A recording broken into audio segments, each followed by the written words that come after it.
One of the things, I don't know, maybe it's something that happens in cities. Mm-hmm.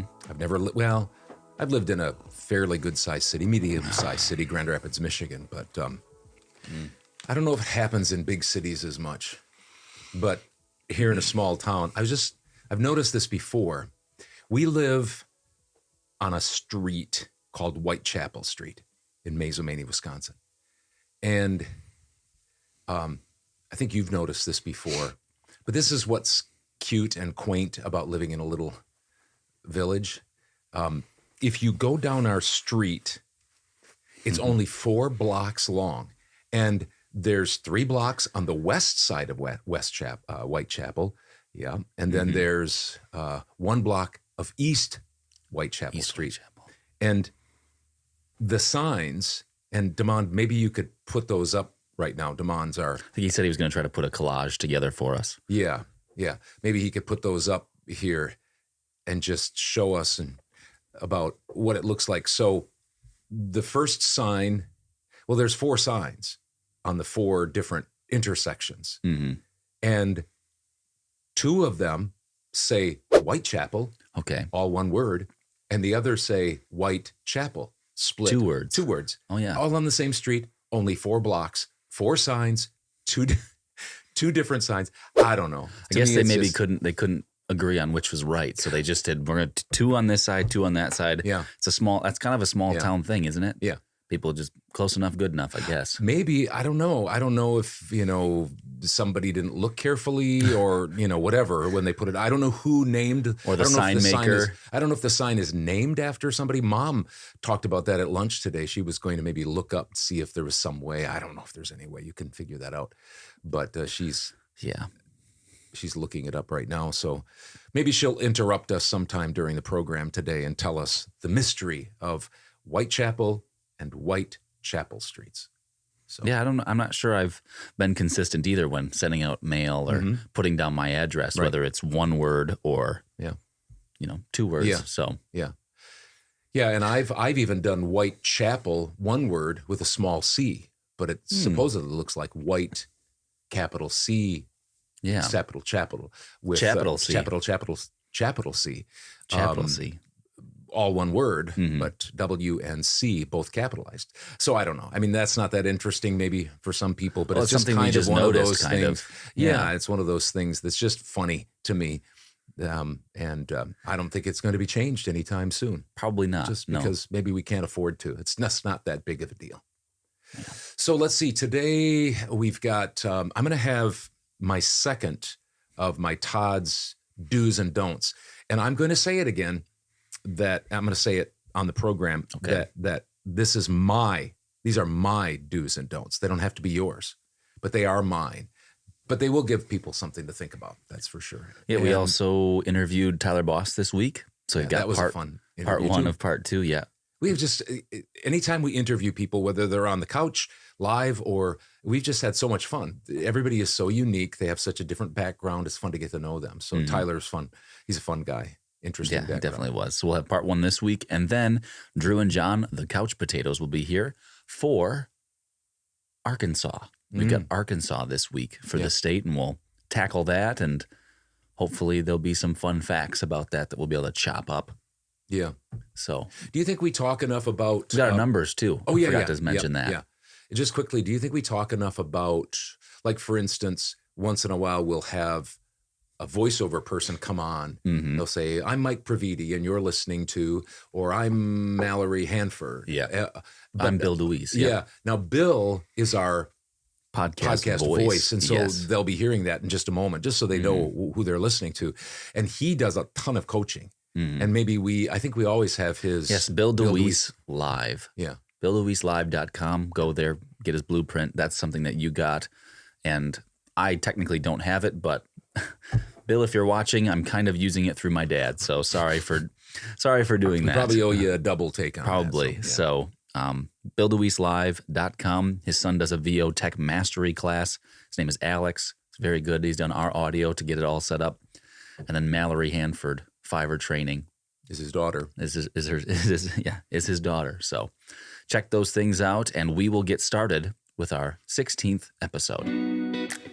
Hey, Hey, this is Bill DeWees, pro voiceover talent and voiceover career coach. And this is the original Father-Son Voiceover Podcast.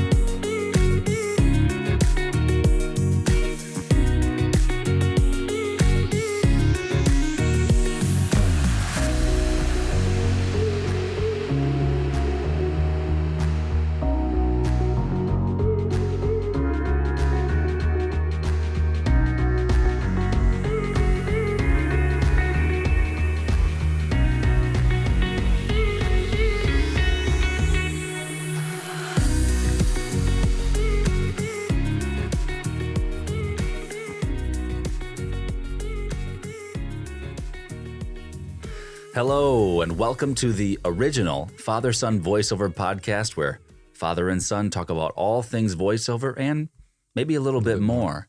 Yeah, this week we've got our 16th episode. We've made it to 16.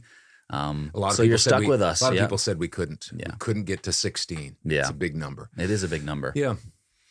But we're here. We're here, yeah, whether you want us to be or not. So we've got your do's and don'ts. We've also got numbers. We've also got part one of Tyler Boss interview and couch potatoes, and we're tackling Arkansas today. The state of Arkansas. State of Arkansas. Yep.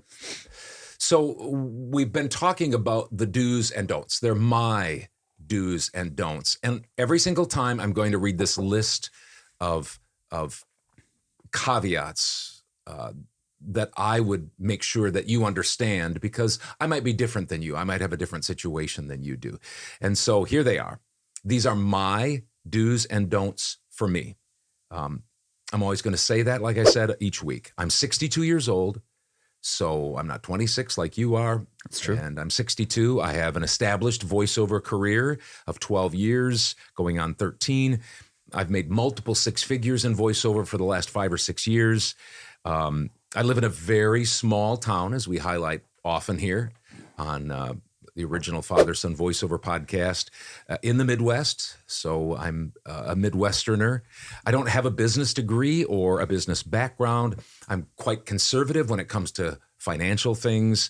I'm non-union and I am full-time. So those things maybe make these unique to me. So I'm not going to say you have to do this. It's your business. Do your business the way you think you should. But these might be things for you to think about. So today I am talking about I do my own demos. Okay. I do my own demos.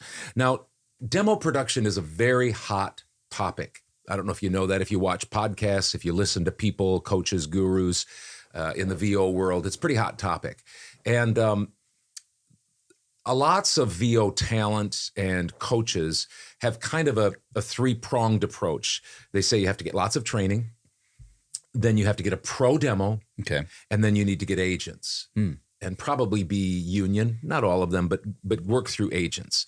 I haven't done any of these. Not that I don't have agents, and not that I'm against coaching, certainly not, and I'm not against, doing pro demos. But I've been doing my own demo production since day one. I've never had a pro demo done, and that's just my situation.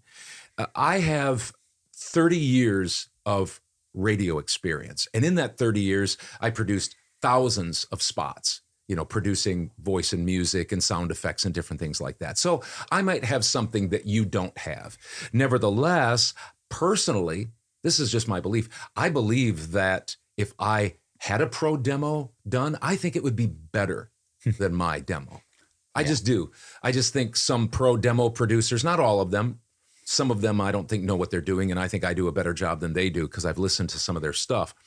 But I think I could maybe sweeten it up a bit, and maybe somebody could coach me to get more out of my voice. It's probably just obvious. Sure. But so far I haven't. And here's why. Well, let me just say this. Why do people have demos? Why do you have a demo in the first place? Is it just so you can listen to it or have your friends listen to it? No, that is your main marketing tool, your demo. And so that's why I have demos, and that's why you should have demos. But why haven't I had a pro demo made? Well, here are two reasons. First, when I started out, I didn't have the money.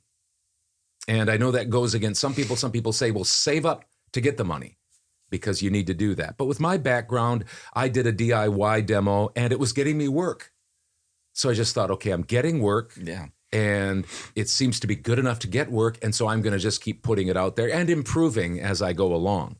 Second, now that I have more money, I could afford a pro demo, but I'm kind of most of the time as busy as I want to be. Now, this week I wasn't that busy, but typically over the long haul, I'm as busy as I want to be so far.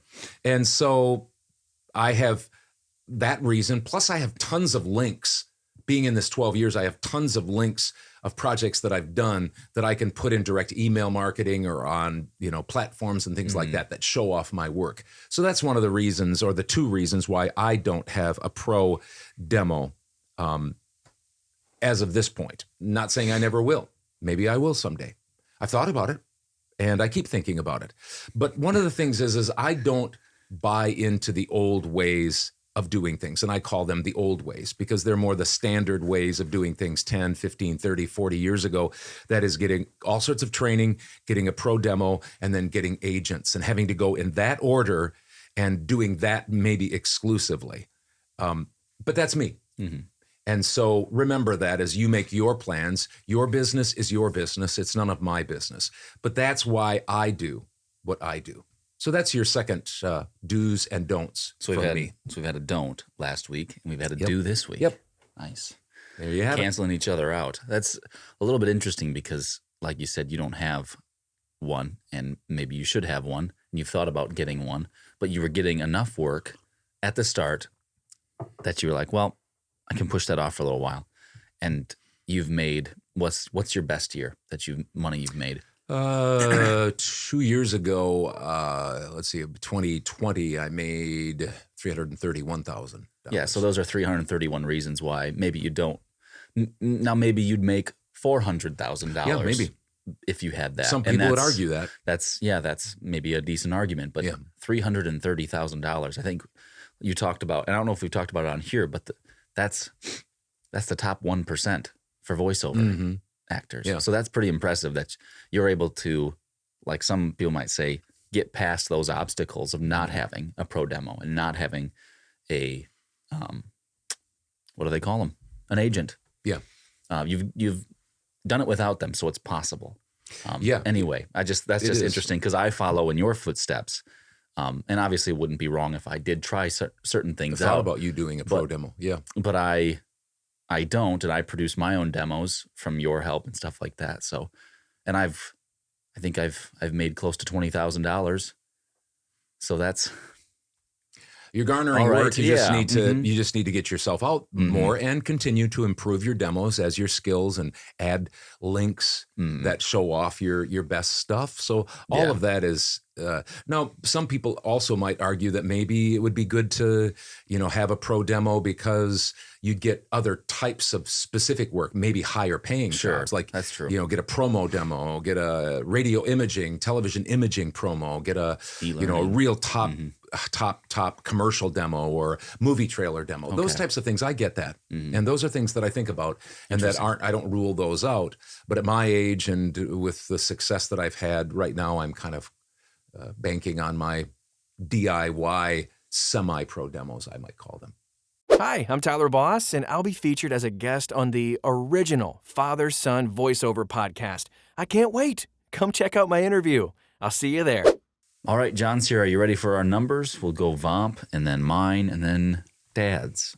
So, all right. Start out with VOMP. So we had 32 warm responses this week, and 2 auditions, and 1 reported job. So, again, we just report on what we get back from people. And the job was for Francisco.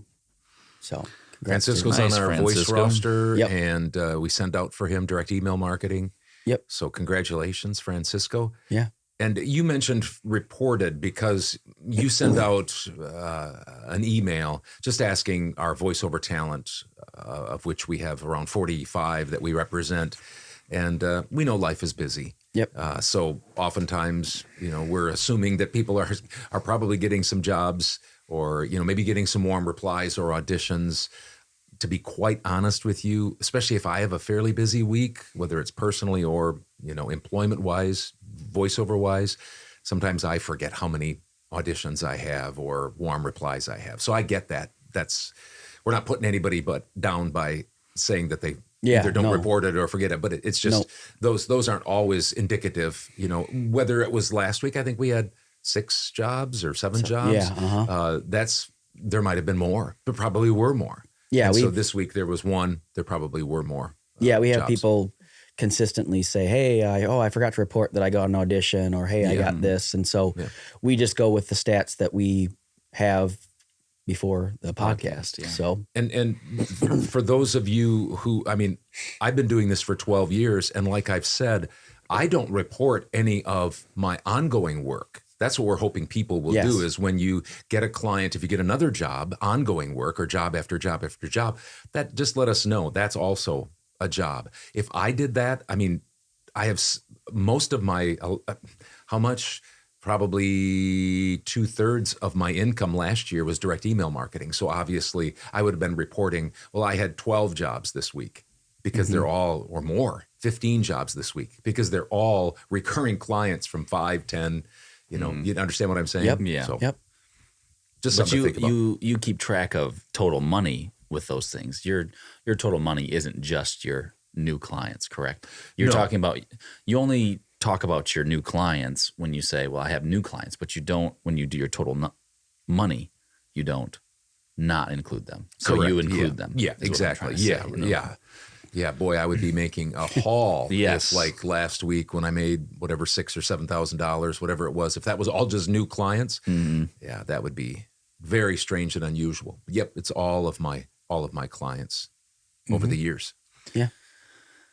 All right. Is that all you got there? Or did you have something else you wanted to say? That's it, I think. Wow. Yep.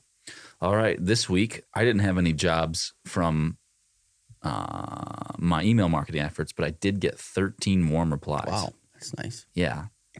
So that was nice. I had 3 jobs on Fiverr, 1 job on Upwork. And last week, I heard about a possible job from somebody that I worked with. I actually found out that it was my first ever invoice that I sent out was to these people last year in April. So they were one of my first clients, and they said that they have another thing for me. They want to do another session. So it's also my first session. Yep, it's the second time they've used me. You. Good. Yep. That is a great sign. When people use you once, that's a good sign. When they come back again, that's a great sign. Because they might continue to come back, and maybe more importantly, they like what they heard. They like what you did, customer-centered wise, and so talent. That'll probably be next week sometime. So I heard that, I think, last week that there was maybe a chance for it. So I haven't gotten that yet technically, but we're going to set up a time next week. Anyway, this week I made $267.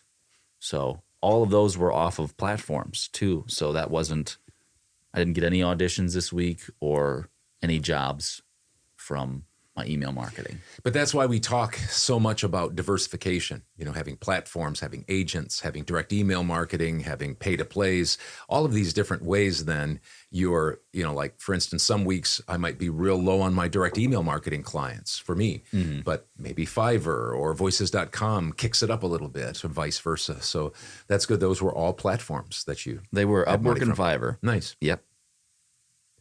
Just going back to what we were talking about, John, for a second, Mom consistently reminds me that 5, 6, 7, 8 years ago, when I was just starting out with direct email marketing and I didn't have anything else, she would say, the night before, she'd say, do you have anything? And I know I've told that story before, but it's a way to just encourage people to hang in there and do this.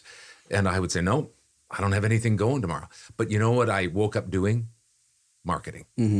And so what I would encourage people is if something doesn't come from VO Marketing Pro, be doing the marketing yourself, more maybe targeted.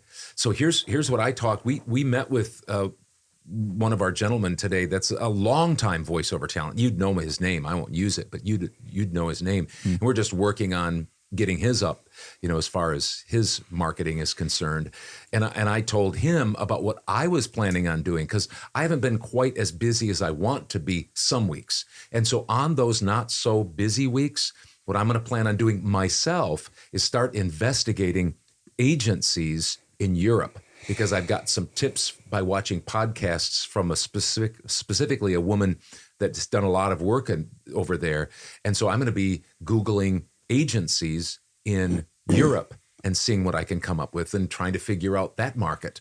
And maybe I'll get some work over there. But that's my mindset, is if I'm not as busy as I want to, even that week, what am I going to be doing the next day? Well, marketing, fishing, exactly. So I don't know if you had anything to say about that or. No, that's great. I mean, that's what, it's not, we really believe in a hybrid approach. And no matter what, like you said, I mean, you didn't have VO Marketing Pro to do that for you when you started off. So you did it yourself. And so I think that's what the main theme is that you can do this yourself too. It doesn't necessarily need to be VO Marketing Pro, but we are here to help you. And that's what if you're in our group or whatever, we are sending out on your behalf. We will continue to, but there might be times where things are kind of slow, and that's when you lean into it. You don't step away. And that's not us trying to sell you to keep working with us. It's just, that's what you should be doing, is marketing. And so do that yourself too. And if you find that you're having success, if you're finding you're having more success by doing it yourself, then go do it yourself. Do it yourself, absolutely.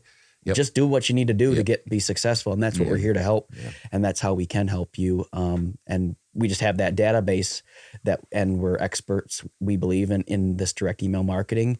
And so we're here to help, and don't get discouraged. We're here to come alongside if need be. Kind of interesting you say that, because Dad's proven, and hopefully at some point I can prove that it's very rare that I go to bed with work. It's very rare. Sometimes I do. Sometimes I'll get a job late at night and I'll be like, oh, great. I've got something to look forward to tomorrow, or I have a long, I had those PowerPoints on Upwork and stuff like that. So you had the same thing every single day, but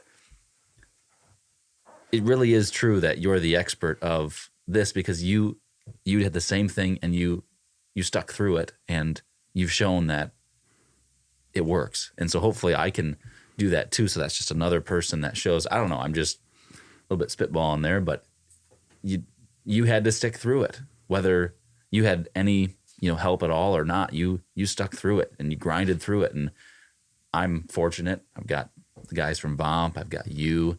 But I'm learning that I have to stick through it too. So sometimes, like I'll ask Hudson, I'll say, so did you get a job? Did you get that job? And he'll say, yeah. And I'll say, be late in the afternoon. And I'll say, well, aren't you going to do it? And he'll say, no, I want to save it for tomorrow. And I remember doing that because you kind of feel like I've got something to do tomorrow. Yeah. But the point is when you get to be closer to where I'm at, I think I got to get that done, because I don't know. I mean, I could be so busy the next day. And then it's like, now I'm behind right away. And that's how I think more. I got to get everything done off my plate if I can by tonight. And sometimes very rarely anymore, but sometimes I'll go down, after everybody's gone to bed, and maybe I'll do a project just because I don't want it to be hanging over my head. I don't want to wake up at 3:00 in the morning and say, I better or check my phone and there's 5 jobs. But that's the difference between us at this point. But I was there. I did that. And it's a way of kind of encouraging yourself. Hey, I got something to do tomorrow. Got a job tomorrow. Got some money tomorrow. But I've had an assistant since 2016, and I'm still going to be doing, when I have time, a hybrid approach. I'm just going to, because I want to continue. Andy yet? Have you told him that, or are you keeping that? No, I'll keep that from him. Then don't tell Andy, because I have a tendency to mess up his database when I start going out on my own. But I've done it enough. Your database. But I'll keep track of those agencies that I go out and try to find, and maybe we'll share those with some other folks here. So I had a slower week. That's why we're talking about this, because I can relate to some people. And again, we don't know what's going on. We don't know globally. We don't know, obviously there are some things economically, in the United States and stuff. It sounds like a fairly common theme that there's a little bit of a slowdown. So now's the time to, like you said, good word, lean into it and do more, more than less. So my platforms were $1,008. My direct email marketing was $3,022.24. So my week was just a tad over $4,000, $4,030.24, $4,030.24. Nice. Is that all we got? Yep. All right. Those are our numbers for this week. Stay encouraged, and we will be back with the first part of our interview with Tyler Boss. Sounds great. Had to think about it for a second there. So join us for that next. Hey everybody, it's Hudson here and my friend Jake. Hello. He's got a sturgeon. We're fishing the river, and you are watching the original Father-Son Voiceover podcast.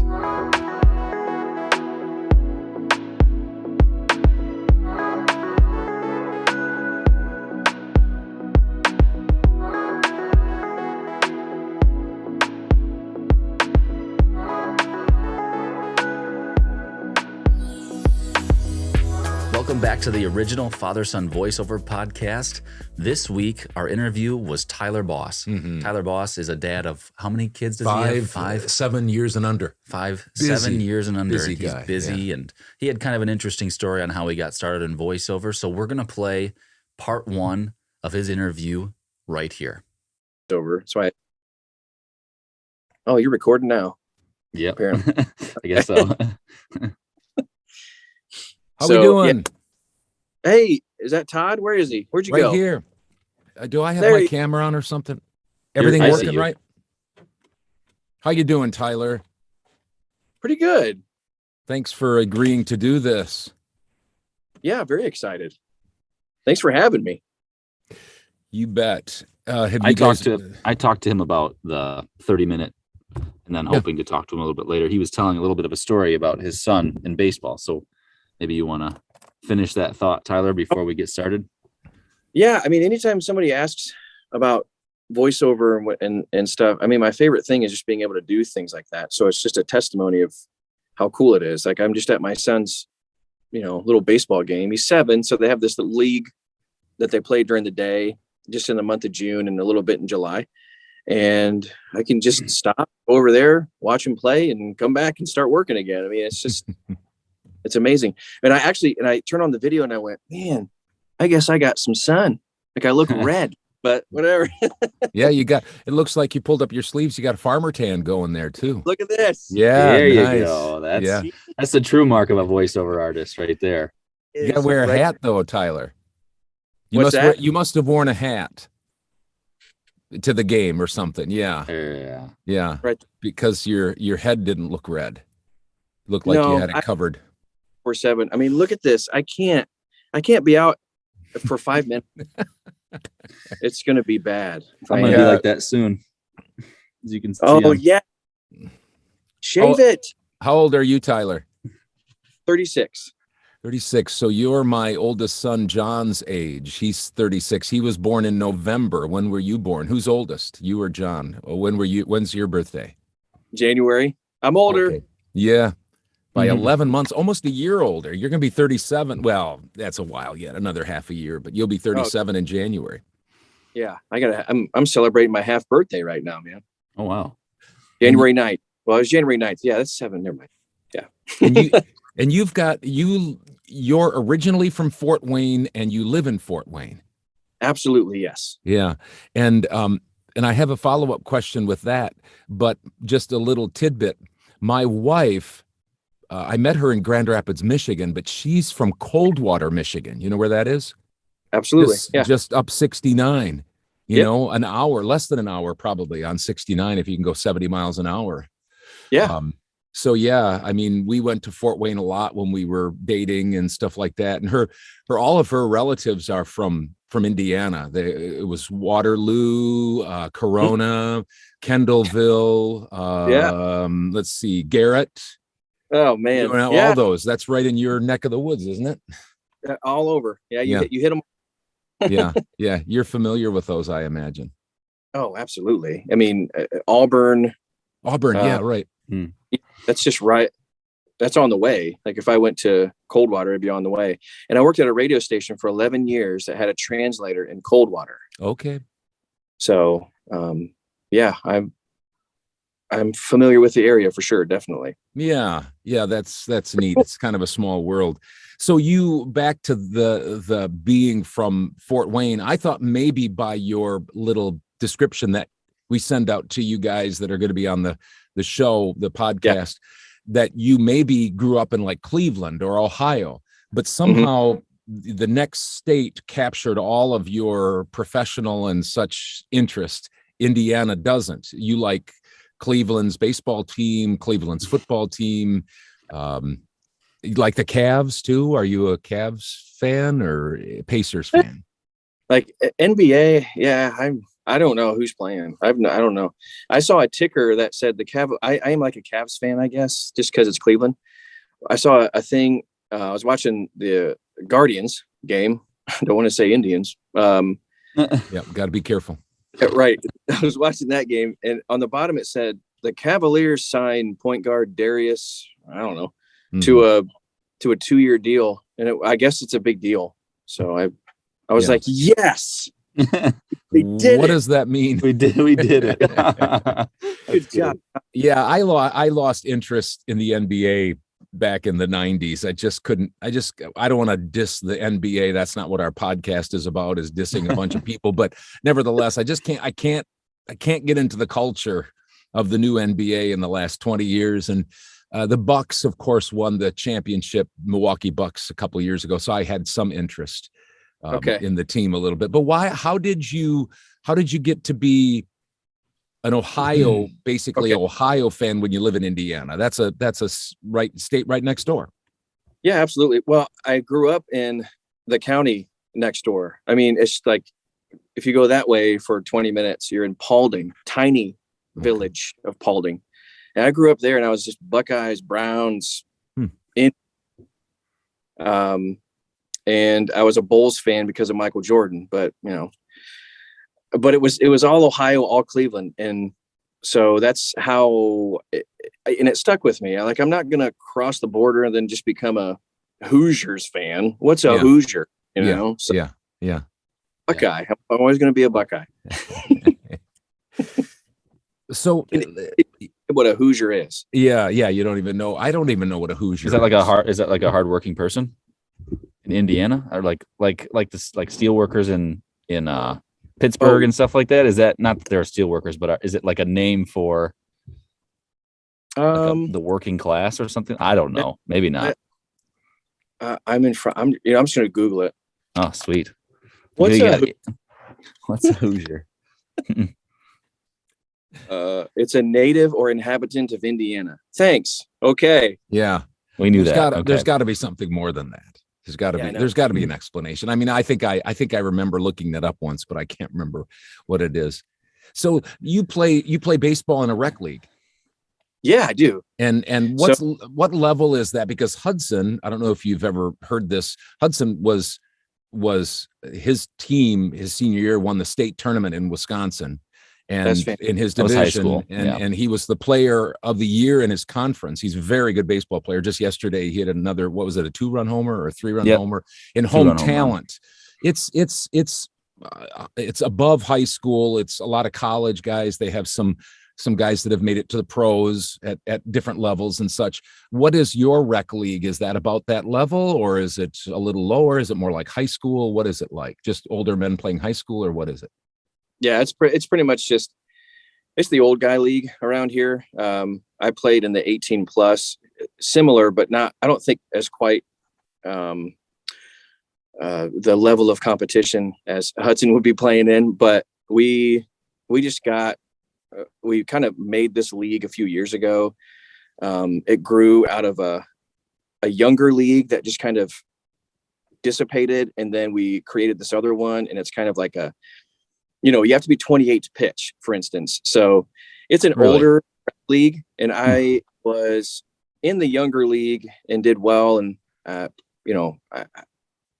was all conference as well my senior year, and did the all-star district all-star, whatever thing too. But in college, I didn't play because I was in radio and doing so much with the radio station that I thought, well, this is probably going to be my career and I'm not going to get drafted. So I might as well just focus on that stuff. And I played slow pitch softball for a year, and I hate slow pitch softball. I despise it. And so I just Googled to see if there was any baseball leagues, and lo and behold, there was. And it was called the Men's Adult Baseball League. And they have a tournament in Florida every year. And it's kind of a big deal, this tournament. And then I was in that league for about 10 years and then just was like, I only really got Sunday afternoons. So we just played double headers on Sunday afternoons, and it just works out perfect. It's like my thing. I just go play baseball on Sunday. So that's kind of like what ours is. We have two different leagues. It's the same teams for both leagues. Thursday night we play. It's kind of a developmental league for, maybe high schoolers that are trying to play, guys that don't get to play on Sundays. And then Sundays is kind of the real deal, where the best players on each team play and you play against each other. You have different sections and stuff like that, leagues, that you play in. So it's fun. We get about 16 games on Sundays. Then you play playoffs, and then we get like 10 regular season games on Thursdays. So we use wood bats. I don't know if you guys use wood bats or metal bats, but I use that. Yeah, I can't do metal anymore. No, like we were wood in the 18+ league, and I just loved the feel and everything. And then we did the old man league, and they're like, yeah, just use whatever. I can't. I gotta have wood in my hand. Yeah. I really enjoy the sound of a wood bat. It just something sounds baseball. Yeah, There's something baseball about a wood bat. It's just the sound, the clap, that rather than the tink. I don't like the ping. Yeah. It's loud. Yeah. God. And what position did you play, or what position did you play in high school, and what positions do you play in the men's league? Yeah, I was a first baseman from the Pee Wee. I guess I was the only guy that could catch consistently in Pee Wee league. And so I played first, and I just stayed there. Like, I was so comfortable playing that position. I played center field for 2 years because I was fast. And then I needed these. I didn't have glasses at the time, and I was about 15 years old, and my eyes were starting to fade pretty quickly. And I didn't really know. I was just squinting to get by. But it was a warm-up, and my coach was hitting fly balls. And as soon as it went up in the air, bright blue sky, as soon as it went up in the air, gone. Like immediately, I couldn't see the ball anymore. It was just, I lost it. And my coach put me back at first, and I was at first ever since. Got good hands. You get the scoop. And what's that? Yeah. If I play a different position in the old man's league, it's my first base glove. That's all I have. It'd be nice for the outfield. You got a satellite out there catching everything. Yeah. It's a magnet.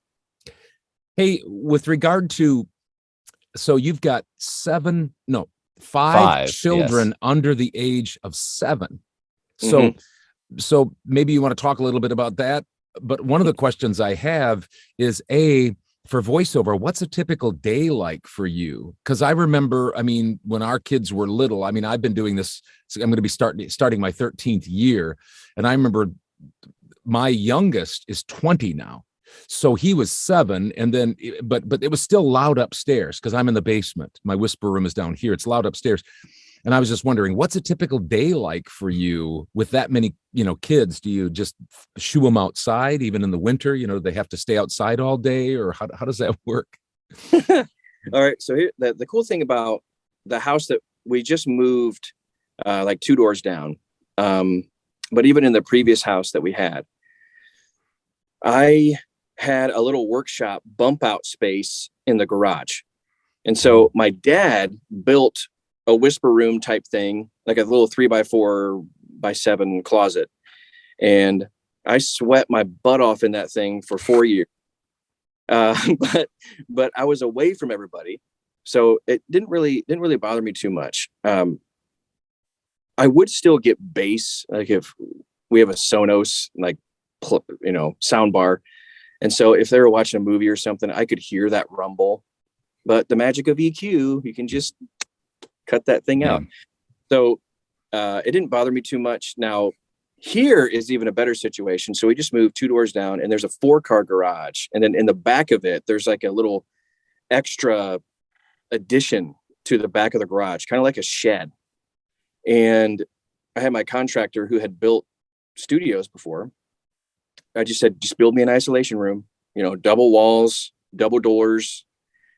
And we did it, wrapped it all the way around. I got it all sealed off. And now I am almost completely separate from everybody. So I don't even have to worry about it.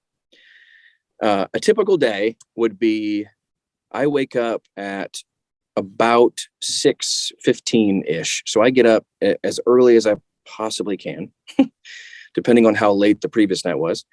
And I get in here and I just start cranking stuff out. I have stuff to do every morning because I do these really long form real estate courses that are anywhere from 60 to 100 hours of audio. Oh, Wow. Oh yeah, it's absolutely nuts. And so I've worked out a retainer for them where, all right, I can do 25 pages a day. That's like an hour of audio every day. And I can do 20 days a month, and just give me this. We just worked out a good retainer deal. So I make $3,200 a month just doing this thing every day.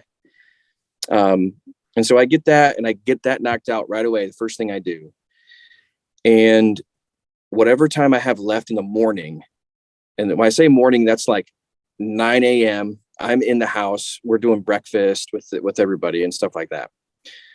So I get as much as I can done by 6:30 to 9.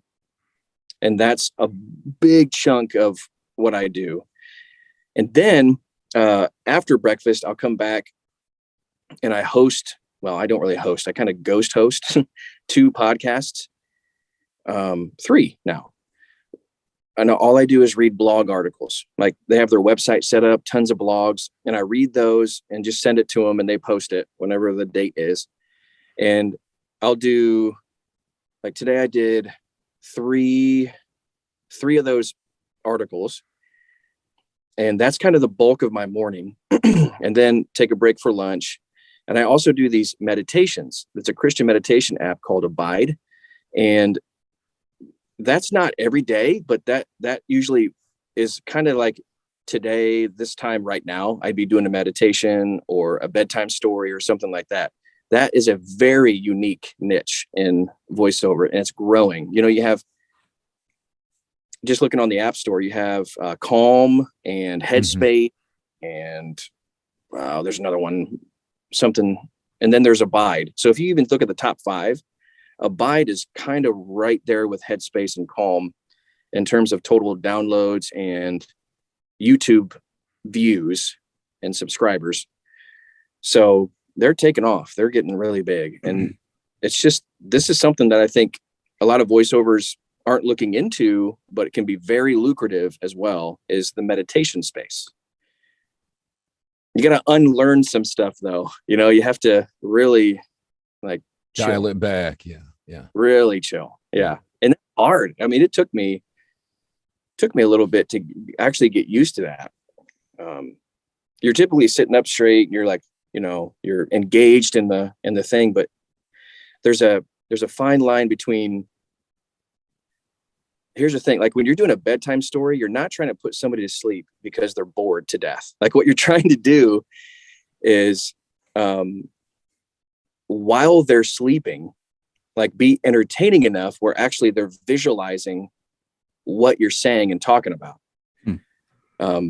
All the while, like, being really down here like this. So and I've learned so much more just doing those, and how to pace myself, how to chill, how to relax, how to get involved and really focus on the copy. That has helped springboard commercial work and e-learning and audiobooks and all of that's been great. So, quick question about all of this long form. Do you do all your own editing, or do you farm that out? The real estate courses or farm anything? Farm it out. Yeah. Okay. Those are done. I do a bulk of my own editing. With Adobe Audition, I've kind of I have this just figured out all these little quirks and stuff, and it makes editing really fast. Okay. Even doing long form e-learning, just put markers in as I go and edit as I go. So if I make a mistake, spacebar back, do it.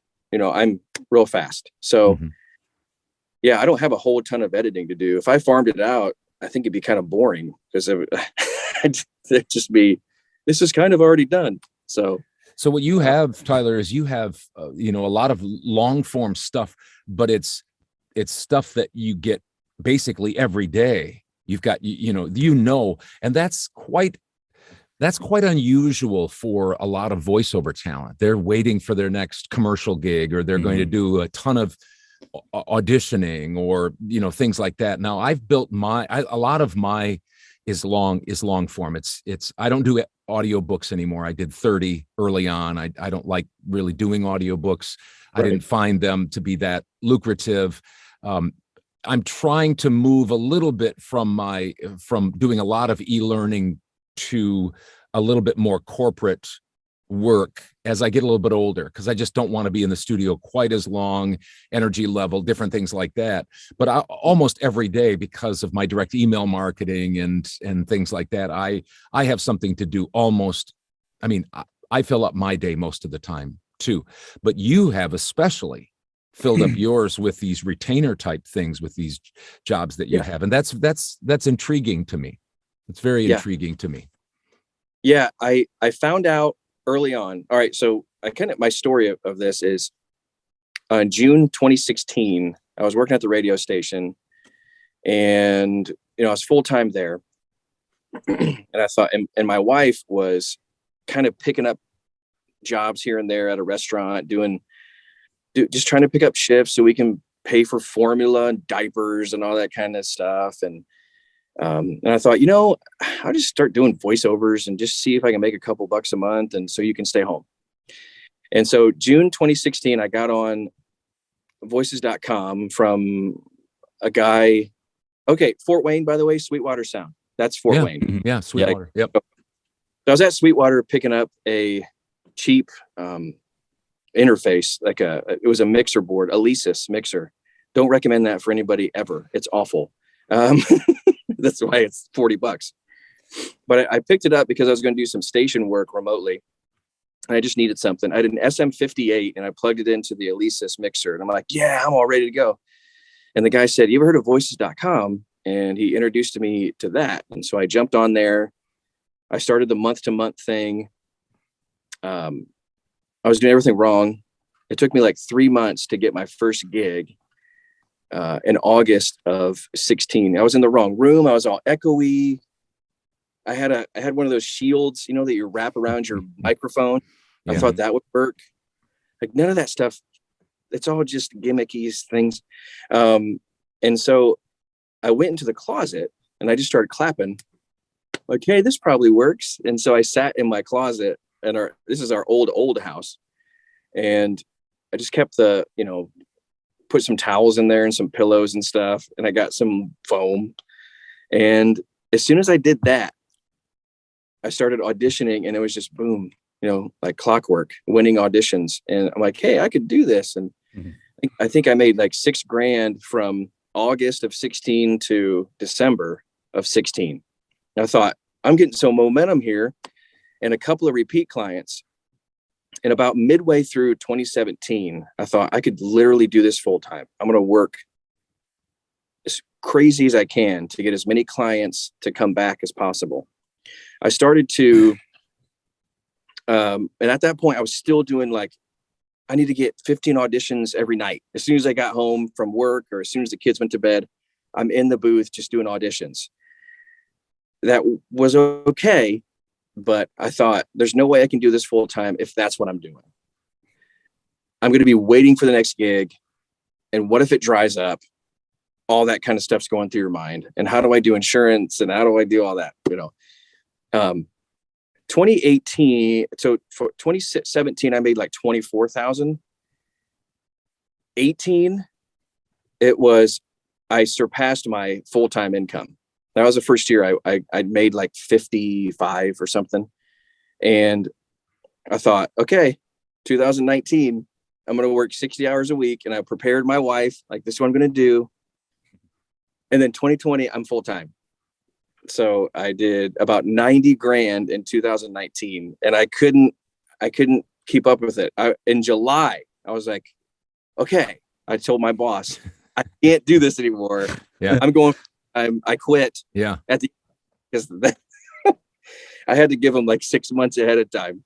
Because you got to find somebody to replace me. So I gave him 6 months, and I said, I'm January 1st, 2020, I'm full time. And that's when that Christmas, my wife gave me a sign that said Tyler Boss Voiceover, and I put it on my garage door. There you go. Yep. Now I just need an on-air sign or whatever. Yeah. I had a question for you, Tyler, if you were done with that thought. I didn't want to step over you there. Right. Yeah. My whole point of that was that I was just going to say that would have never happened if I didn't focus on e-learning clients and long form clients, because those are the ones that just keep coming back. They're they're backbone of your business. Yep. Mine too. Yep. Oh, by far. In 2017, midway through, I got a client that did all of Hyundai Motor Company's e-learning for their dealerships. That's just everything from technical, where they're training body shop people, and then all the service consultants and things like that. I do all of that work for them. And from 2017 to now, still every month, there's something new from them. It's amazing. So those are the clients I wanted to focus on. Well, ladies and gentlemen, that was Tyler Boss. It's just kind of an interesting guy, a little bit. I'm not sure if he lives in a small town or anything like that, but he lives in Fort Wayne, which is northern Indiana. It's not far from where Mom grew up. Yeah, that's true. She grew up in southern Michigan, in a town called Coldwater. And it's, I don't know. What is Fort Wayne? I don't know. Look it up. It's probably close to 100,000 people, maybe not quite that many. Wow, okay. So it's a lot bigger than, I wasn't. Yeah. Don't quote me on that, but I think it's definitely bigger than Mazomanie, 1,600. Yeah, but it was nice to get to know him better. That's really what those are for, is obviously the voiceover aspect, but also to get to know some of the people that are part of VOMP, and then just people that are part of voiceover in general, get to know them a little bit better, because when you work remotely basically all the time, it's hard to get to know people in your business and stuff like that. So it was nice to get to know him, some of the things he likes to do, playing baseball. We have that in common, stuff like that. So thanks, Tyler, for being on. We'll have him on next week, the second part of our interview. So next, we've got the Couch Potatoes, Arkansas. Stick around for some fun. Stick around for some fun. I took the words right. You stole them right from me. So join us for that. Hi, this is Mike Praviti, and you're watching the original Father-Son Voiceover Podcast.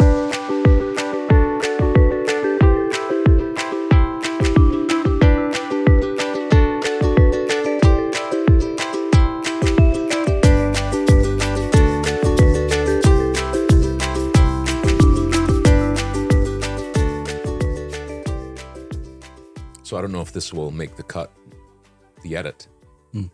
This part right here. Mm-hmm. I hope it does, because it's going to be something revolutionary. I'm announcing it right now on the original Father-Son Voiceover Podcast. Before we get to the fun facts about Arkansas, every week from now on, I'm going to have something to eat up here. Not a good idea. Why? Here's why. Because Drew is looking at me like I'm crazy. I think, you know how it is when you meet new people for the first time, or maybe even people that you've known for a while, and you get together and you just sit and talk. It can be a little awkward, but then you start to eat supper, like at a restaurant or something. Boom, right away, everybody feels more relaxed. And you start to just relate to one another. And I think that's what it's going to be like for our listeners. I almost said my listeners.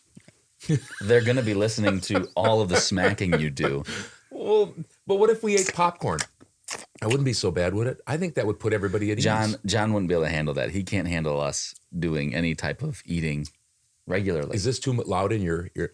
You're generally speaking pretty loud, so with your chewing, so yeah. So do you, but I mean, is that is not what it a? is. Do you think that's not a revolutionary Whatever. good idea? You guys are the Right now, you I'm guys are eating the chocolate-covered producers. almonds, and I can tell that's putting everybody here at ease, and everybody who's watching right now. I'm just nervous about the post-processing. You cut it out. It's going to sound like a mower. An auger. An auger. Yeah. Well, anyway, Yeah, I mean, whatever you decide. I mean, it's the father-son podcast, but Somehow we got his I don't name remember- before mine. yeah, I don't remember the last. When's the last time you've been out with somebody that you didn't know? Because I'm feeling like maybe it's been a while for you. more than you think. You don't 'Cause I've necessarily been know out my on business. schedule all day. I've been out on business trips with people that I don't know sometimes, and I don't know if I feel any less awkward. You know, you're trying to make sure you don't look like a pig. You're trying to make sure, Nothing in your teeth. yeah. So I feel like maybe you need to go find somebody you don't know and go out to eat with them again. But you're in that unique position where you're just an old guy and you're starting to not care anymore. Eating hot. That's eating, the- You get to a Okay, point aisles with, at with how grocery much money you stores make, and- you get to a point where it doesn't matter anymore. no, You you're make just old. $300,000. Well, Annie's old, but But I've been doing at home work for almost 12 years, more than that, actually. And that's what I knew past. You're right. I don't go out a lot, much at all. But past I did, and that was my experience. Now, maybe that was just my experience, and I was You're projecting that projecting onto that other onto people. other people, thinking that they were more relaxed. Yeah, So that's a possibility. I never really thought. that's a good possibility. projecting Okay. his relaxedness Okay, I on won't people. eat then. How I much you won't got eat left? 2. Ugh. I won't eat those last 2. That would be pretty But bad. I want you to at least, the people that are watching, do you think you'd feel more comfortable if we were eating like some popcorn or chips or having a glass of pop or something like that? Chips would be tough. Yeah, especially those kettle ones. We'd have to move them. We'd have to move these out of the way so that Okay, it's maybe not so- popcorn or chips, maybe a sandwich or something. Just sharing a meal together. Like Jell-O. our subs that we have. That That would be a would be whole lot of talking going on. Anyway, I've taken up enough time. I Yeah, I apologize suppose it for would that. depend on when people are watching this. If they're watching it with their family at supper, True. then- There's probably a lot of Well, people listen, that do to that. be honest, Cal Handel, remember when we had our chicken tasting? Boom. Yeah. That day he Right, had to he have had some to have chicken. chicken. Yeah. I think people right here, Yeah. I think they're going to go for the chocolate covered almonds. They're delicious. Yeah. That's how you got so good at voiceover. So that's your that's a bad that's joke. your Yeah, trick. that's not- That's your that's trick. People are going to start transition running is to the not good. people are going to start running to the store to get chocolate covered almonds because No, but I the will mark tell to you this. success. I'll tell you this much. One quick thing is they always say before you're going on microphone, don't eat anything, because then you'll have to have it in your, it'll make your saliva go and all sorts of stuff. Being in radio for all those years, you're so busy, you have to eat. You have to shove a little something in your mouth every once in a while. So you're always really good at working around it. And I still do that doing voiceover. Sometimes I'll have something in the booth, I'll eat a little bit, and I'll feel like some food. This is kind of getting gross, but I'll feel some food maybe that I got to work around a little bit while I'm still talking. Just a tidbit there. Anyway, enough of All that. right. inside the booth with Todd. Yep. Yeah. On to Arkansas. All right. So we've got Arkansas, which is directly after Arizona. So again, it's kind of the same format. We've got the Sounds same real excited old, about the it, same doesn't old it? format. Yeah. Yeah, it's just the same format. old It's format. Eeyore. Yeah. But this is the second, we're 2 for 4 now, where our family has been. We've gone to Arkansas, Oh, just yeah. the tip. We went down to Oklahoma, Missouri. I don't know, were we in Kansas? I don't remember. When we Well, went down yeah, there? we did for a bit. Yeah. Like a very short And we bit. just hit the tip of Arkansas, Yep. right? Yeah, we went right through the northwestern side of it. Yeah. Was that when we went to Oklahoma? So all the dead well, armadillos. yeah. Remember though, when we went home, we went over into the western side of it. Remember, and then we went up Stopped at a Sonic in Arkansas, I think. Did we? They were actually on rollerblades. Ah, yeah, that's coming back to me. Right Yep. up through they have There's a fun some fact for ya. rocks and All mountains up that we went around. up through there. I think it was in Fayetteville. Too bad Joe's not because here to do there was that. a That's his football go-to. game or something like that. I don't know, or at least it was. Was it a football game? No. There was a football game or something like that going on. Oh, At the Sonic? No. Oh, okay. Fayetteville is where University of Arkansas is. Oh, yeah. Got it. but when we were down in Oklahoma, we're not talking about Oklahoma, but down there they take football really serious. Their high school stuff is like college Yeah. stadiums They'll have up turf. here. A lot of even the smaller Yeah. cities will have turf football fields, which Yeah. is different. We don't have that kind of stuff. Usually it's grass or it's just out in some field. All right, on to Arkansas. So we're right back to Arkansas. You're not going to be able to hide it. Yeah. The state flower is the apple blossom. And Demond will provide a picture, I'm sure. Come on, leave it up just a little bit longer. Yep. Okay. They really want to take that apple blossom in. Yeah. Our listeners. I mean, all of them. Yep. All of these. Just leave them up a little bit longer. Yep. Because Yeah, people Demond, come on. like to soak it in. Yep. Yeah. They can still hear our voice. They don't need to necessarily see us the whole time. True. Although that contradicts what I said previously on another podcast. State bird is the Northern Mockingbird. It's a very, very popular bird in. Not to get confused with the Southern Mockingbird. Don't even know if there is a southern. How many mockingbird. types of must be. mockingbirds are there? I didn't know. I don't know either. Did you guys read To Kill a Mockingbird We did when you were in high in school? high school. Yep, And, Did not. You didn't? I thought that was like mandatory. standard We read Catcher in the mandatory Rye, reading. but not. Oh, when did we do Kill a Mockingbird? Was that freshman year Something like that. or Sophomore, freshman, or sophomore. something like that? Maybe I did. I don't remember. It's Okay. a long time ago for me. Well, we were out of school. I was out of school 6 years prior to you, so it's possible that they cut it out of the old curriculum. Yeah. The state tree is the loblolly pine. It's in 14 other states as well. Loblolly pine. Yeah, Damon can get a picture of that. I'm sure you've. Does it look like a normal pine tree?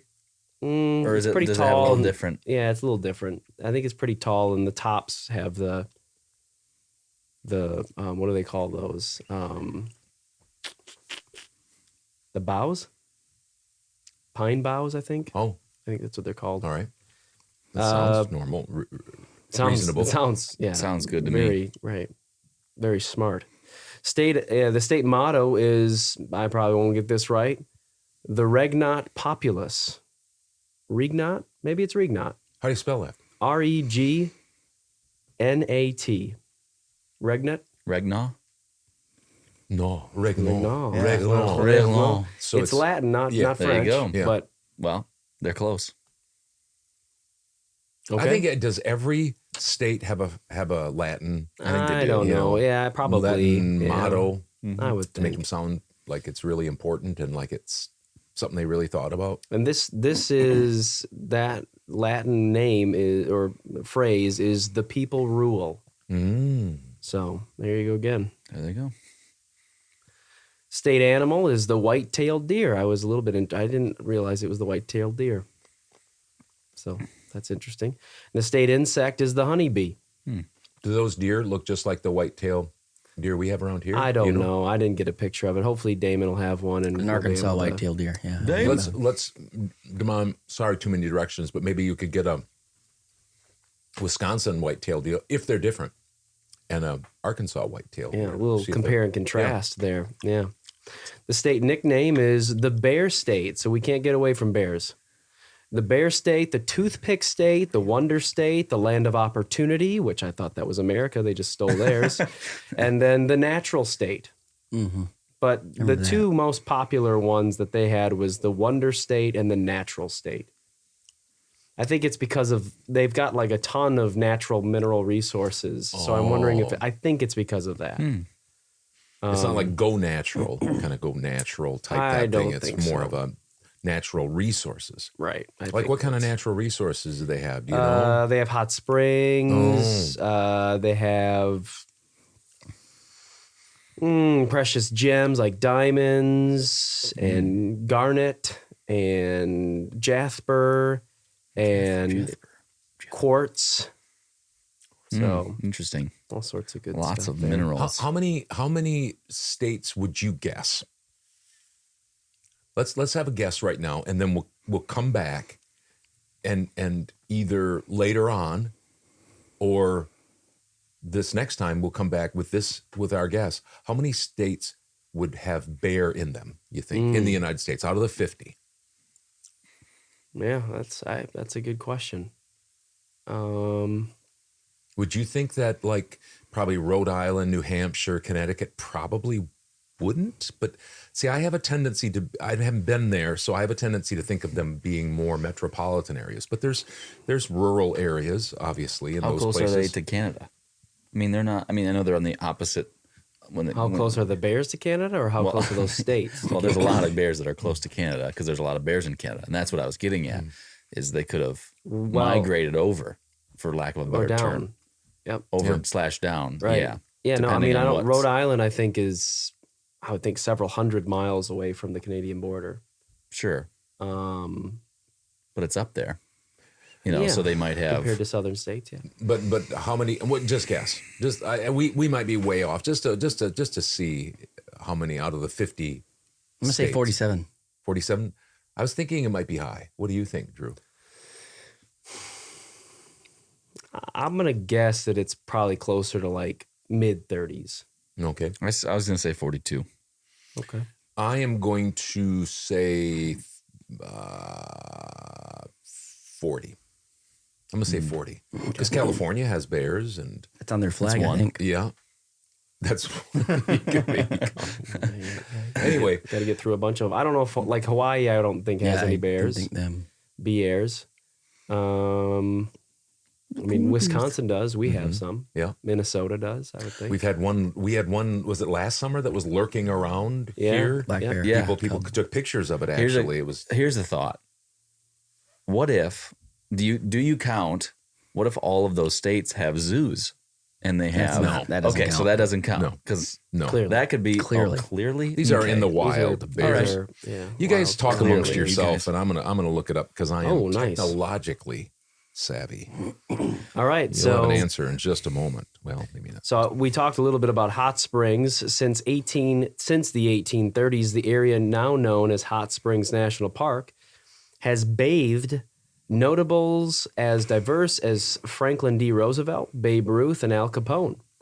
The park is entirely surrounded by the city of Hot Springs, the boyhood home of President Bill Clinton. Franklin FDR had like polio and stuff like that, and he actually went down there for therapy. Medical reasons. I don't think Al Capone did, and some of those other cats, but Although Al He Capone, did. I think, had some sort of anything. Other disease, Right, yeah. exactly. So then they've got here 47. This is tagging right on back of that of the hot springs. 47 hot springs flow from the southwestern slope of Hot Springs Mountain at an average temperature of 143 degrees Fahrenheit. Thanks. That's hot. That's hot. It's warm. So, by comparison, a couple years ago, we went to that log cabin, and the temperature in that hot tub was about I think it was like 109 or something like that. Which, when you get in there, that feels warm. Mm-hmm. Try pumping it up. Especially when it's cold almost outside, yeah. 32, 34 degrees. That's.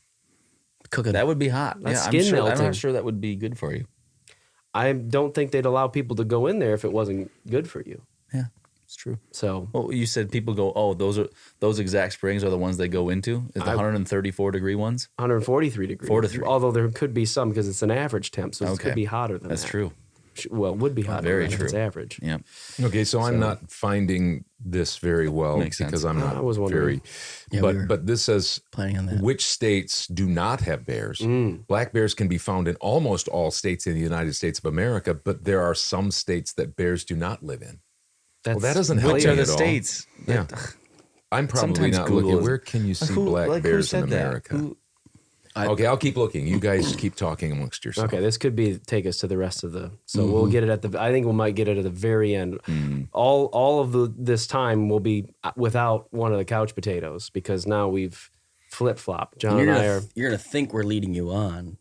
that we're just trying to get you to watch Tease- till the yeah, end. we're teasing but it's it. just It's not. simply that He's truly will not be that's able to how find long it. We he's might not struggling even to- have it at the end. Yeah, true. That's There's a probably very the good truth. chance that he won't have it. Yeah. Yep. And it's not helping at all that you're putting this kind of pressure on me either. Go All right. ahead. The famous singer Johnny Cash was born in Kingsland, Arkansas. Really? I didn't know that. I didn't either. The world's championship duck calling contest is held annually in Arkansas. Stuttgart, I think. Stuttgart. Stuttgart? Sure, Stuttgart. I don't know. Your guess is as good as mine. This said there are in many U.S. states, in every part of Canada except Prince Edward Island. So see, we're getting closer to the answer, although that's kind of the same answer Getting that I had. closer to I feel feeling. like we Oh, were now answering the here's question. now they're There we doing go. by You're getting live state. updates. Alabama 200, Alaska 100,000, Arizona 3,000, Arkansas 3,000, California 25,000 to 35,000. Bet that took you guys by surprise. You have any more they there? have it or- on their Oh, I flag. mean, every one. I could go through 50 of them, but I'm not going to Well, because they're all in 50 states? How many? Connecticut has 800 to 1,000. Delaware 0. How do Okay, they so know? that's they don't one. know that. That's one. I'm going to keep looking. Hawaii 0. I'll keep looking and I'll give you. I said 47, right? You did. 47. So we just need I'll one more. keep giving you updates. That's- be right. But This that's is a little exciting. bit trouble, though, Illinois because 0. What? That's a little bit Illinois trouble because 0. we're already down Indiana Chicago. 0. Iowa 4. 0. That's tied. Keep counting. Kansas 0. Nebraska Kansas. 0. Really? Mississippi unknown. We'll give you that. Okay. That's Nebraska 0. tough. That's tough. Sad. We're running out Stop of right running there. out of real estate. Oh wait, no, I got one more. North Dakota 0. One more. North Dakota. What? That doesn't make sense. Doesn't The necessarily make internet sense. doesn't lie. Yeah. Rhode Island unknown. We'll give it since they don't know. South Dakota 0. That doesn't make any sense. We're almost there. Texas unknown. We'll give it that there's a Yep. bear roaming around somewhere. Oh, okay. So what do we got then? Wisconsin 24,000. You bet. Wyoming unknown. We'll give it to you. Yep. Okay, so how many was that? 9. I said 9? 43. What did I say? 40? You said 42. I said or 40. Yeah. I yep. said So you're- 42. Yep. Feels like the three that you just gave was so that you could be I right didn't. there. I had no idea. I You was had no doing idea. that. Yeah, no idea. I was doing that ahead of time in real time. If I wouldn't have, who would have been closer? Still I had me. 40. I had without 40. going over. I had 42. I had 42. You had No, I 40. had 40. 40. So you Oh. you would have been just See, this Strange is when what that happens with happens. dad sometimes is you just he misremembers things and then it's my fault. Anyway, that was how many that don't have bear? At least 7. Okay. And then there were like 3 or 4 that were unknown. So it's possible it's 12. we don't know. Now back to your regularly scheduled program, Yep. Arkansas. You probably know this. Sam Walton, founder of Walmart, the Walmart stores, founded it in Bentonville, Arkansas. I think that's where the headquarters Arkansas. are. The Arkansas River is the longest. That's not the longest. It's the longest stream to flow into the Mississippi-Missouri River system.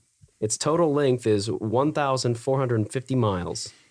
I didn't know that. They might do some logging on there. I thought maybe like the Ohio River or the Illinois River is pretty long that flows into the Mississippi. Wisconsin River. Wisconsin's pretty long, but they got all of us beat. Mm-hmm. The Arkansas River. The origin of the state's name was the French interpretation of a Sioux word, Akansa. So that meaning downstream place. So Makes sense with the one you just said before. yeah, How long the river is. true. Yep. The fiddle is the official state instrument.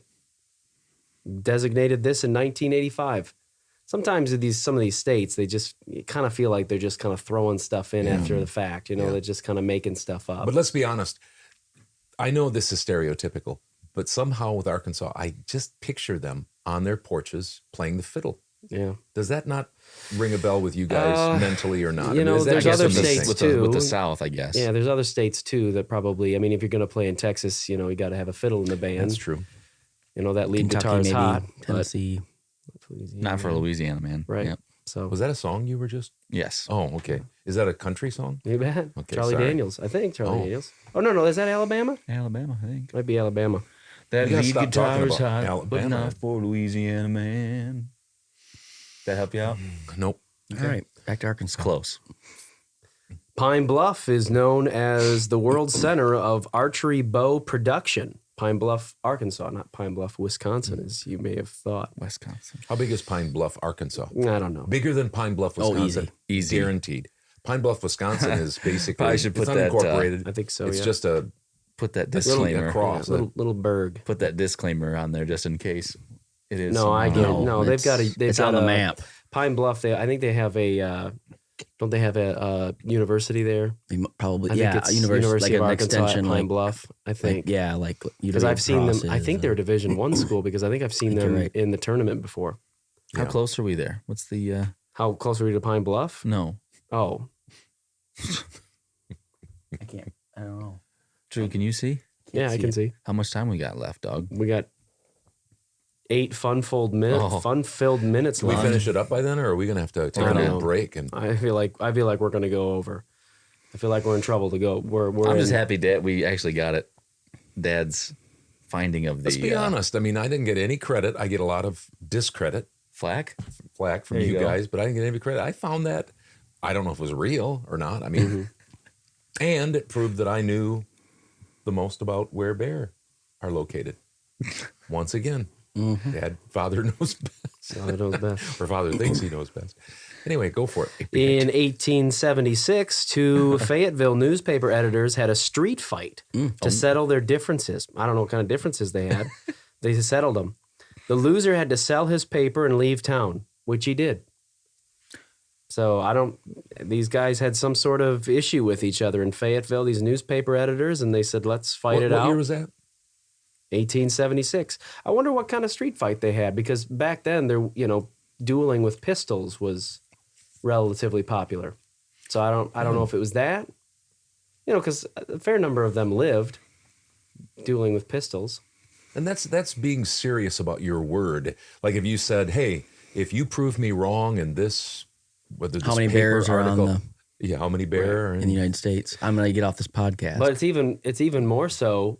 It's even more so because it's physical altercation. yeah, right." But then they left Yeah. because that's sold it and left. boom. That would be something that our media and newspapers, magazines take a little lesson. If you took it that serious, where you Yeah. had to go out of business if you weren't telling the truth or reporting the I facts, think that's how it probably should be. yeah, Yeah. that'd be You gotta listen. You gotta sell either that or you gotta fight me in the street. yep. Little street Man, fight. man. We're coming off real strong here. Yep. Got some strong opinions. Yep. Say that for yourself. That's you. I had my podcast where I was serious. I'm strong. Oh yeah, you very went strong. after. Let's see, who'd you go after? Post office, science, postal workers. postal workers. Yeah. Just went We saw after our him. postal worker the other day. We were The minute after- sheepish. We were hoping he we didn't. said, "Hey, it's not you we're talking about. It's every other postal Yeah. worker." Yeah. Right. Yeah. I don't know. All right. Well, here are a couple odds and ends, weird laws. It's strictly prohibited by law to mispronounce the state name. You've done It's that. Arkansas. Arkansas. Yeah, can't do that in Put Arkansas. Hudson in jail. Yep. It's Arkansas. Is it just a misdemeanor? Come after maybe? me. I don't know what it is. Come after It's me. just strictly prohibited. They I'll just fight say you it's in the- prohibited. I'll fight you in the street. I don't own a paper business, but Yep. I do have a podcast. Well, how many ways could you say Arkansas, Arkansas, I've only heard people kid about Arkansas. Yeah. And they wouldn't be doing it down there. Nope. They're serious. I don't know to what degree they're serious. Well, I mean, it's like we- prohibited. There's, if you say, Arkansas or, Yeah.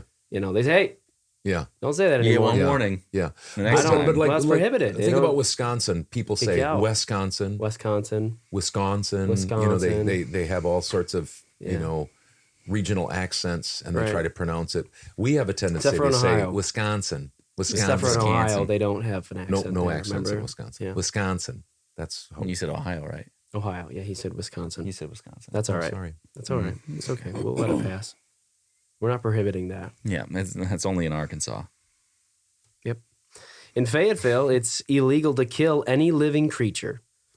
So, I mean, humans get thrown in there, which there's already laws on the books for that. But any other living creature, Mosquitoes. that's You what can't that, kill a that's mosquito? that's the little joke here. It says hopefully that doesn't go for mosquitoes. That's just kind of a little rib, you get some. You can see. No, there's no caveat, caveat or caveat with that. Nope. Like, let's just say you accidentally run over a jackrabbit.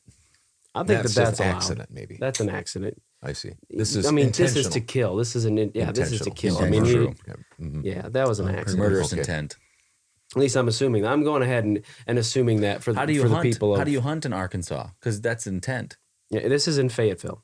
Oh, okay, but that's So still I in mean, Arkansas. you probably can't hunt within the city limits. I would imagine, unless you Private feel hunting. like you go to a state park and you and your friend feel like that's okay. Little inside baseball there. All right. Only one of our listeners probably knows. Yeah. Now he definitely does. Scale. It's illegal in Arkansas to honk your horn at a sandwich shop after 9 p.m. This is likely because most of them are closed at this point. Oh. You'd be disturbing the peace, and you still wouldn't get your sandwich. And that's anywhere in Arkansas, big cities and everything. what it says. Supposedly. Well, I mean, let's be honest. Like Mazo, the old joke, they roll up the streets at 10 o'clock or 9 o'clock. Yep. We just don't have any. I've walked down the street, late at night sometimes, and I can't sleep, and there's nothing open. It's not like big cities. So I get that. Yeah, makes sense. Okay, we got 2 more. It's illegal to yell at your children at a drive-in Arkansas restaurant. Let me try that again. It's illegal to yell at your children at a drive-in Arkansas restaurant. There you go. That time was better. I nailed it. Yeah. Boom. Yeah. You just got to prepare yourself before you go.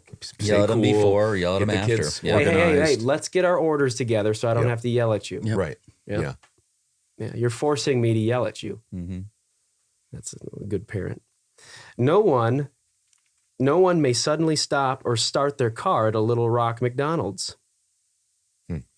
So this is in Little Rock. So and then the little note here is if you've seen the McDonald's on Broadway and the awkward way it's set up, this kind of law makes sense. Okay. So it is very Jammed. Very We're jammed. specific, Do you remember very the one specific. in Chicago that used to be right in the middle of the highway? That was always right after a big toll booth where you had to Yeah. slow down and then you had to try to get in the lanes, and it was right there. We took you kids a couple of times. That was dangerous. Yeah. It was like the It was worth adventure it, of a though. lifetime. It was worth it for the McDonald's, though. Just parking there was dangerous, and then pulling out was dangerous. Cars whistling by there. It was worth it as a kid because you didn't have to get out of there. Yeah. You didn't have to. So Can you imagine though if you did have an accident? If you got in an accident, your last meal was McDonald's. What a great way to go! you get into an accident and have an accident probably. Yeah, exactly. Double accident. Double accident. So we do have there's a couple fun holidays that I think it might be okay to talk about. We might want more than 30 seconds is what we have. We Okay. have less than Yeah, 30 let's do seconds. that. We'll So be let's- back. All right, you go ahead. Why don't you do it? It's your We'll show. be back with Drew right after this. Hi, this is Roy Owens, and I'll be featured as a guest on the original Father-Son Voiceover podcast. Come check out my interview. I'll see you there. We are back, and Drew has got some. What are they? Fun holidays? Yeah, that's why I teased. So Oh, feels like that's what we're Drew's doing. got some fun holidays, I guess. Yep. Grumpy about fun holidays. Yeah. So today, it's July 15th. 15th, all There you day. go. Yep. It is National Give Something Away Day. Get rid of clutter. I don't know if that's trash. You don't really Satisfying. give that away. Gift small things to strangers. That seems weird. And make the world a better place. So, I don't know how that's, National Give Something Away Day. I mean, I'm assuming that they're hoping that it's something useful. If you just walked up, to some stranger and said, "Here, have this. I don't want this anymore." I feel like that's not the spirit of the holiday. You can't get rid of a No, is it for it's for the person you're giving it to, or is it to kind of to go through your stuff and kind of cleanse yourself of stuff you don't need, you know? I think it might be more of that. Like, hey, I'm satisfied. I've got plenty here. I already said that. And I'm going to start giving some stuff away to people. Yeah. But again, I think the spirit of this national holiday, I think it needs to be something that means something to you or something that actually still works.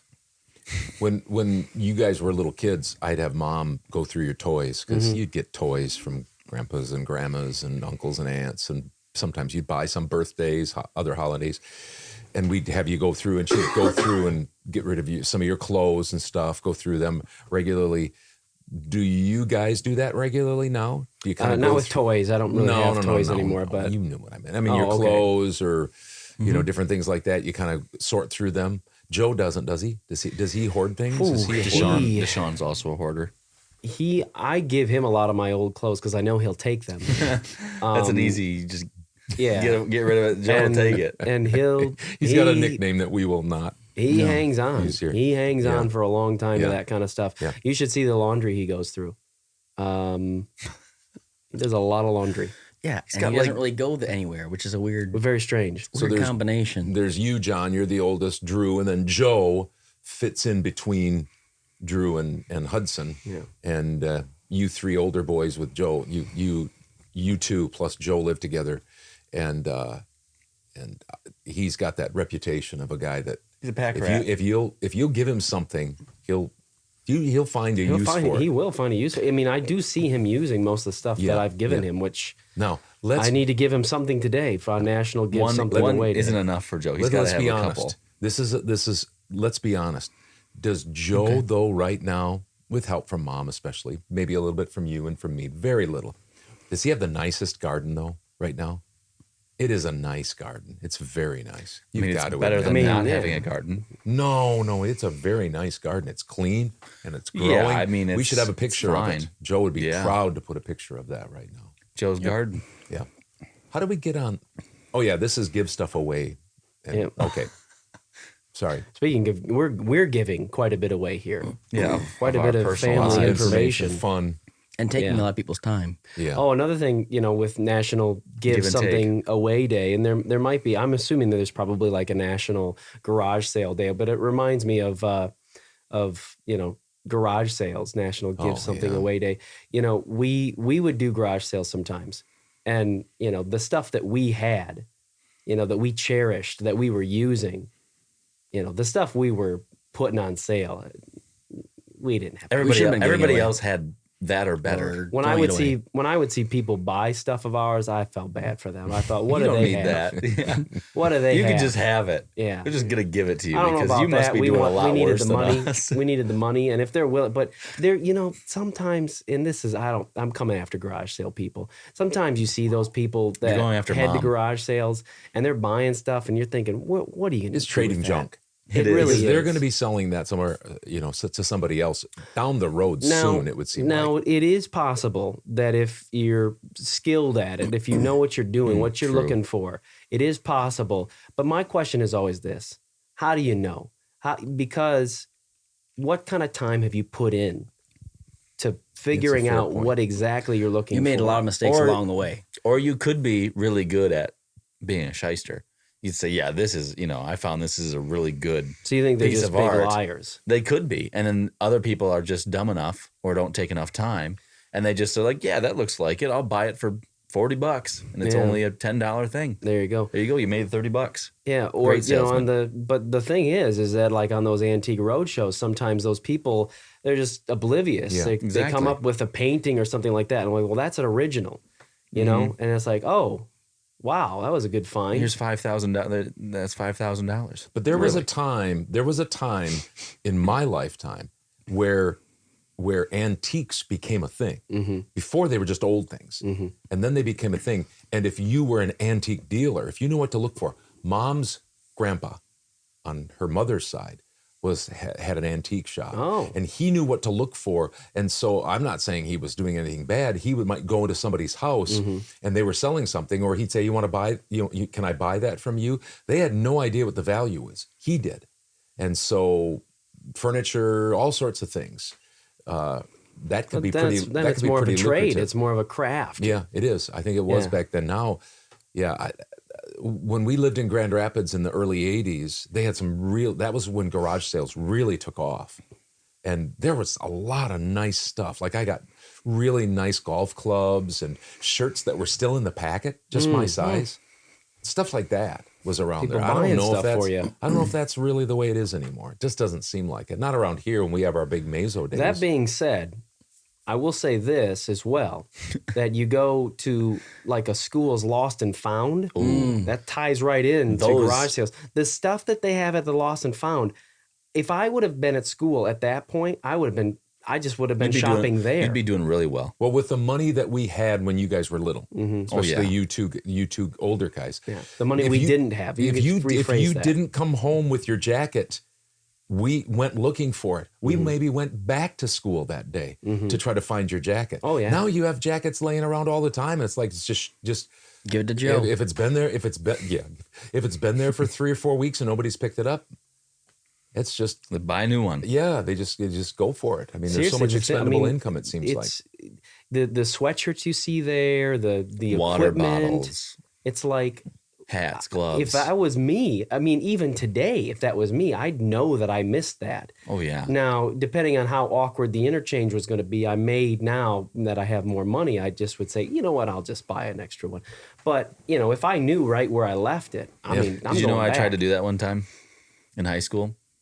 There was a sweatshirt, nice Nike sweatshirt, and I claimed it as mine. And I was wearing it into our school was small enough that we had some classes in the middle school as a junior. I was a junior at this time, and there was this. You weren't that far behind, No, not that. Okay. It's just the teacher had her class.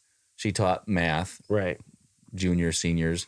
We had to go down to the middle school to get it, to do the class. She had you down there toting and your I ciphers. had the sweatshirt on, and I was walking around, and it ended up being a middle school girl's, and it fit me. Maybe Now she was probably she was so about tight that it was fairly tight, but she was probably about 5'7", and I'm about 5'9", and it fit me. And she said, "Hey, that's my sweatshirt." It was a black Nike sweatshirt, and Well, so they that should- was really embarrassing for me What because each school should do is get some of the most popular people and just to clear, because some of them, they get really backed up on their lost and found stuff. They should just have somebody that wear that, because then you'll probably notice that person in the halls, and somebody can say, well, that's mine. And you just, That's you how just you get rid of it. always There have a you go. spare one of your own. They're almost like But you get models 'em- showing yeah, off exactly. the Yep. yeah. although it's probably awkward on either side of it because you're going up to a person even though you Yeah, might hey, that's know my them. shirt. Like that girl, she had to say, "You got my sweatshirt on," so it's embarrassing for you. Why do you have her sweatshirt on? And she's asking you for that sweatshirt back that she lost. Yeah. It's not the best solution, but it's Anyway. a thought. Well, I mean, I felt more embarrassed because I fit think into a the middle school majority of the girl's. embarrassment is on you for claiming a middle school girl's sweatshirt. Yeah. Well, it let's was go it with was that. it was a like a what are they think gender you can explain neutral? this. It was just a black sweatshirt Oh. with a Nike thing on the front of it. It wasn't pink or all these other. that made it all right. Well, I was like, this is a nice sweatshirt. I'm gonna pick it up, and then I was embarrassed by a seventh grader. Makes sense. Did she say she'd fight you for it? Like the newspaper people in Arkansas? No, she didn't. I took it off, and I didn't want to fight her. Yeah. I Smart. was worried. All right. Well, we did quite a bit there. We got a lot of Mileage out of mileage that, out of yeah. that National Give Nobody watches Something this. Away Day.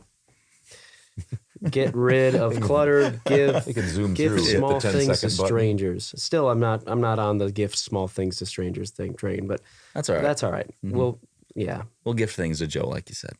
Well, he's not a stranger. I know. But, National okay. Gummy Worm Day is also another fun holiday. Joe would like that. I think you like gummy worms too. Yeah, I mean, I'm not opposed to doesn't? them. Yeah. Like the sour ones sometimes can hurt my teeth, but it's, I don't want to waste my calories. I want I peanuts want and chocolate. chocolate. Yeah, I'm with you ice as cream well. and I'm donuts with you as well. and almonds. Stuff like that. Yep. Yeah, fried food, something like that. So it's National Gummy Worm Day. Also on, I think it was, I can't remember the specific, but I wasn't going to put it down here because who cares? But I think it's like National Canadian Appreciation Day. Like we're supposed to be appreciative of all that Canada does. And I mean, I can't think of one thing. Maple syrup, maybe.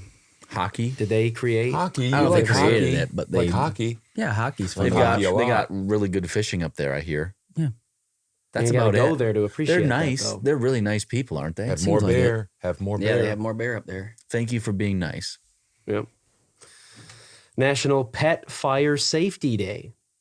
So this feels like something that was more recent, you know. I mean, instead of, I don't even, I Like wonder if having they a fire drill for your Pets. Yeah, I don't know about that, but instead of, I wonder if they even have like a national child fire safety day. They probably don't. They probably have a pet instead. Well, what is a pyromaniac? Mm-hmm. Wouldn't that be terrible to have a dog that was a pyromaniac? I mean, you'd have to watch them. got into matches and stuff. You have to watch it. Is that what they're talking about, or are they talking about having a plan? I feel like if you have This like is what a- it like says, a- and this okay. is so hear this out. So I think you'll probably catch That up. was funny. You'll catch That's on really this. good. So this is See, I can laugh. Some of these the- guys can't laugh. the National Pet Fire Safety Day. Is a day to learn how to keep your pet safe in a fire. But I Okay. tell you this right now. Did you hear how that's phrased? In a fire. You can't keep your pet safe in a fire. No. I tell you that right now. I guarantee you can't keep them You safe got in a little- fire. Do you like give them like a fireproof like suit that they can wear or something like that? That's about the only way. Well, again, I think what they're talking about, in all seriousness, like Right. like Yeah. you- The house is on family is fire. supposed to have, like you boys need Escape to go out routes. this. That's what I said, and a fire They need to drill. go here, and then who's going to grab the dog, or Oh, yeah. how are they going to get out? I mean, the dog has legs. I hope it finds its way out itself. you- Sometimes the dog, I think, but it I've might heard- run the wrong direction. Yeah, or you might have something, to help maybe. it along. That's Yeah. true. Yeah. Sometimes the dog though has, I think more times than not, has either They can noticed sense the fire, fire, smell it, stuff or like whatever. that. We don't Yeah. have any statistics on that. Actually, no we statistic. had Disclaimer. we had our neighbors. Remember, there was a fire. That's But one. that's just one thing. Yeah, but So those are mom But you're stats. saying we have those Drew are mom said- stats. You, Drew you, said you find no one statistics. example and No it's the most of the time. statistics. Drew said no. You have statistic. That's more than none. That's more than none. I get ramped on over here. We got somebody right over here that had it happen. Yeah. Well, is that it? That's all we got. Hey, listen. Just one thing Oh, before we're we listening. before we close out. We've had to this point, we've had one local interview, but we're gonna have more. We have Yeah. more on tap. Yep. More in the queue. Yeah, we've there you asked go. a few people. We got Like, locals on we have a tap couple right that now. have- We've got Jeff. Like You got a we've Hall of got- Famer. Yep. Packer Hall of Famer Jeff Yasik. His let's dad, Jeff. qualify that. It's a Packer, fan. Hall of Fame. Right, But that's but- still a big deal. Okay, yeah, it's still a huge. That actually is a big difference because you can't say he's a no offense, but you can't say that Jeff he never played football for the Packers, so he's not in the player Hall Well, of the Fame. problem would be is if somebody thought that we were truly going That's to what have I mean. a Packer Hall Yes. of Famer. Oh, That'd you be know, misleading. I'm on Green, somebody like that. I'd be like, whoa. Donald Driver. That, can you imagine the traction we'd get? Mm-hmm. We'd probably have at least 10, 15 more people tune in, I would think. so we will have a Packer Hall of Famer Fan. Yep. Hall of Famer. Yeah. Okay, is that He's a that's good Packer enough? fan Hall Well, of we're having Famer. he and his dad on, Which is still a big deal. and- Yeah, It's a it big is. deal. It's a very We've big got, deal. Scott from 1855. 1855 Coffee House. So there's local businesses. Cal there's- Handel's going to come and talk about his brother's business. Yep. So we've got a bunch, and we're going to be posting more of these videos out for people. So we'll tell you how you can maybe get on the podcast and stuff. I just wanted to, tease that. Tease that a Wow. little bit. Yep. Nice. Always looking ahead. You guys got anything else, or have you That's it for me. feeling good about that one? Bring something to eat next week. Yeah. Yeah. So we can hear each other chew. That is episode 16 In the books. in a Woo. nutshell right there. So make sure you give somebody, some stranger something, and make sure it's something worthwhile.